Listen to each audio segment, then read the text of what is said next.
দোকান থেকে পনির না কিনে মাত্র 30 মিনিটেই এই রকম সহজভাবে বাড়িতেই পনির বানিয়ে নিতে পারেন। নমস্কার, রিমস রেস্টুরেন্টে সবাইকে স্বাগত জানাই। আজ বানাবো পনির।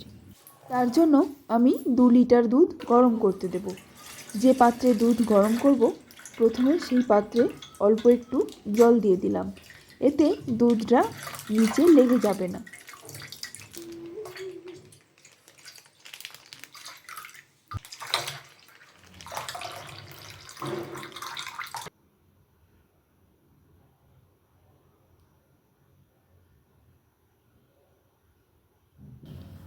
দুধটা ফুটে উঠলে গ্যাসের ফ্লেমটা বন্ধ করে দেব।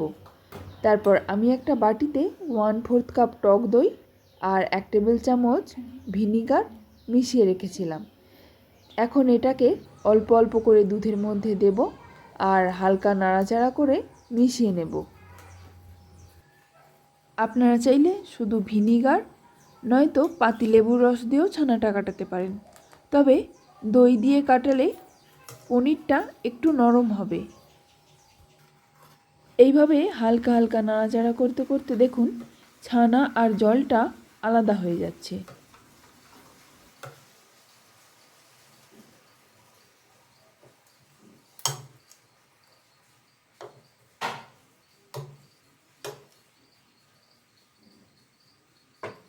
ছানাটা পুরোপুরি তৈরি হয়ে গেছে।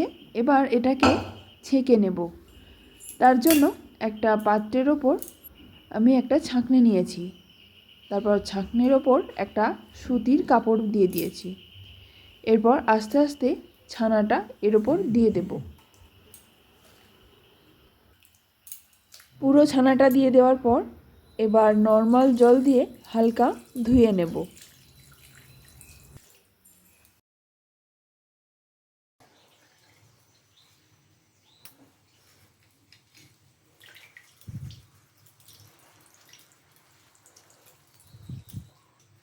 এবার হালকা চাপ দিয়ে জলটা নিংড়ে নেব।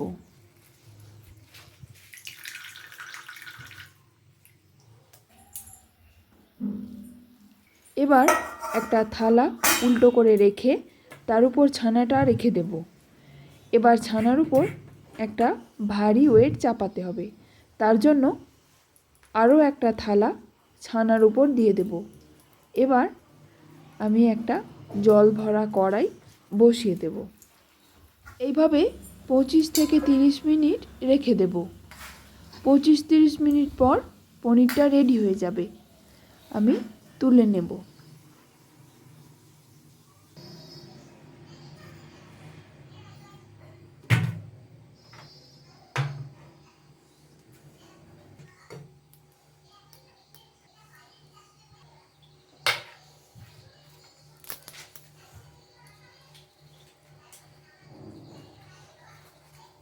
দেখুন পনিরটা একদম তৈরি হয়ে গেছে।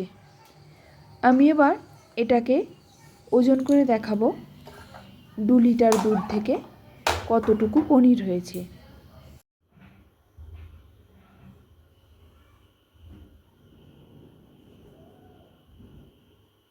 2 লিটার দুধ থেকে পনির হয়েছে 350 গ্রাম।